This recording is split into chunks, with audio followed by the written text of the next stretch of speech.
کتابیں پیشن گوئی نہیں کرتی، لیکن کچھ کتابیں مستقبل کو ایسے کھولتی ہیں جیسے وہ کبھی چھپا ہی نہیں تھا۔ آج ہم لب لباب وژڈم فرام دا بک میں بات کریں گے اس کتاب کی جس نے سچ کے دروازے توڑ دیے۔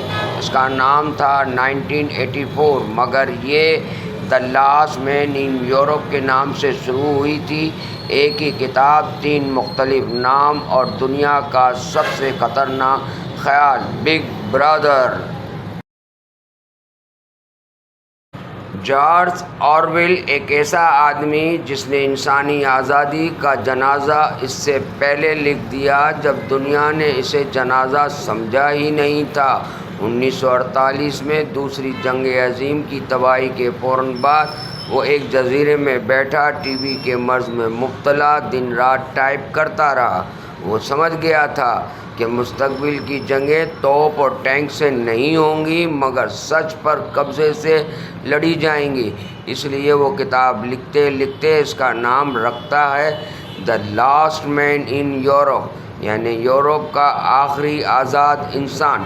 پھر اس نے سوچا کہ نہیں، یہ کہانی عشق نہیں، یہ کہانی مستقبل کا خوف ہے، اور وہ نام بدل کر رکھ دیتا ہے 1980، پھر 1982، لیکن آخر میں وہ سال استعمال کرتا ہے جس سال یہ کتاب مکمل ہوتی ہے، 1948، اور اس کے سے الٹ کر رکھ دیتا ہے 1984۔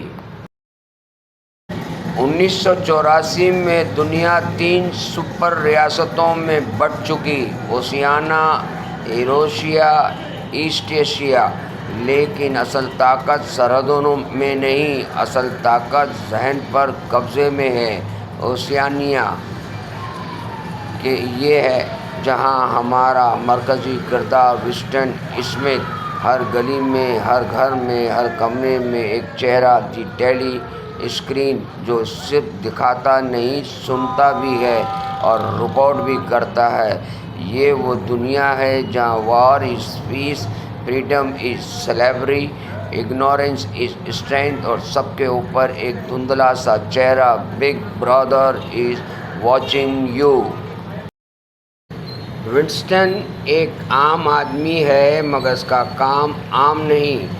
وہ منسٹری آف ٹروتھ میں کام کرتا ہے جہاں اس کا کام یہ ہے کہ کل کا اخبار بدل دو۔ کیا اگلی قسط نمبر 2 پوسٹ کروں؟